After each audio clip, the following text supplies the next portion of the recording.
much, Congressman, and to each of the members of my host committee. Thank you, Mr. Speaker, and to the chairman of the party, our national committee woman, former senator, and others. Appreciate your participation here today and your willingness to help out. It means a great deal to me. Atlanta has a special place in my heart for a lot of reasons, but first and foremost is because of the people I've come to know and love in Atlanta and Georgia, but also because you're an Olympic city. And that didn't mean as much to me until I actually saw games firsthand, and boy, that touched my heart. And you put on Olympics that inspired the nation and the world. A number of cities have done that, but I had the thrill last night of when I got in of putting on my running shoes and when you travel as much as I do now, you always forget something. And this time I forgot my jogging shorts, so all I had were blue jeans. But I went around Centennial Park last night a couple of times, saw the people enjoying the fountains, the ring fountains, and people playing a game of kickball on the big open grass space down at the far end. And it was frankly just inspiring to go around. I saw the statue of Billy Payne. I thought, why don't the people of Salt Lake give me a statue? No thanks, I'm just kidding. But it was emotional for me just to go around and have the memories of your extraordinary Olympics brought back to home. There was, by the way, some irony, and I've told a couple of you this story, but some irony in the fact that I was asked to run the Olympic Games of 2002 because I was not a great athlete in high school or college. I tried, but I was not particularly noted for my athletic prowess. And my boys recognized the irony of my having been selected for this job and gave me a lot of grief about it. But when they saw it in the paper that I'd actually accepted the job, my oldest son called. He said, "Dad, we saw USA Today this morning. I have called the brothers. We've had a conversation. And we want you to know that there's not a circumstance we could have conceived of that would put you on the front page of the sports section." I was there nonetheless. And as you know, the games are about something bigger than sport. I always thought it was just about sport. But it's really kind of a platform, a stage for demonstrating some of the great qualities of the human spirit.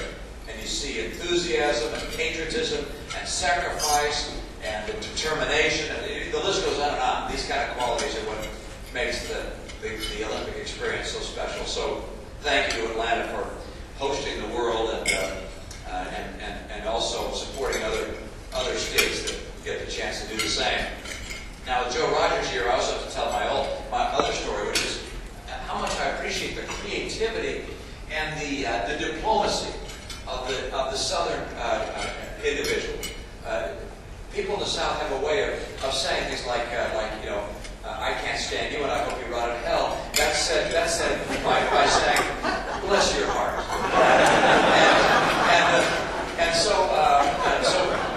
But it was brought home in a different way. It was brought home in a different way to me when I was I had a fundraiser and two of my staff had heard me too many times. And they, instead of going to my speech, went across the street to enjoy an evening meal at the Waffle House, which of course was open. And they went in, and there was a woman there who was taking orders and had a little extra time. So they were the only people in the restaurant. It was about 9 or so. And so she came by and chatted with these two guys. And they began talking about their families. And her name was Kat. And they said, Kat, tell me about your family. She has 2 children. One was a girl. She said she's married and doing well. They said, how about your son? Oh, he's fine.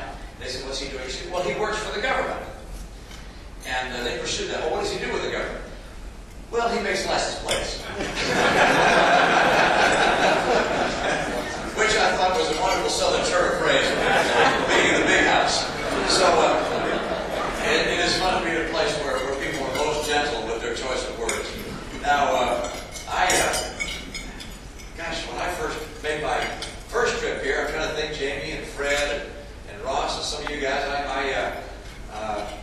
Mark, long ago, I was probably 3 or 4 or 5% in the polls in the states that mattered. Those very early primary states, Iowa, New Hampshire, Michigan now, Nevada, and over the last 6 or 7 months, thanks in part to the extraordinarily generous effort that's been made by so many people in providing the funds I needed, while our effort is doing real well. And you may have seen that we won the straw poll in Iowa twice. Once my organization was so strong that we scared away Mayor Giuliani and Senator McCain. They both decided to pull out because they recognized they couldn't win. You don't pull out if you think you're going to win. And then secondly, we were able to get enough support that we won the straw poll. And then we most recently have established a double-digit lead in New Hampshire, and our team has built a double-digit lead in Nevada as well. Those are the first three. Then comes Michigan, and we'll focus our efforts now on Michigan. And the next ones after those first three are Michigan, South Carolina, Florida. We'll put a lot of effort into there, and I expect to do there as well. So you've helped get me going, and we're making progress on that front, and I intend to continue to do so. And by the way, if history is a guide, if I were able to win in Iowa, and to translate that lead we have, if we could win in Iowa, and we could win in New Hampshire, and win in Nevada, it'd be real hard to stop us, and I wouldn't let them stop us. So I'm pleased with the progress that we're making and our team is making. Now, why am I doing this? And why are people coming together in this effort? And why has it gathered such a great deal of steam across the nation? And there are a lot of reasons for that. I'll let you think about them, and you can add your own reasons. But I think people recognize that this is an unusual time in our country's history, and that more of the same is not going to work. And that for America to rise to the occasion as we need to overcome the challenges we have is going to require a different and bold direction. And I think people recognize that a lifelong politician is not what we need right now.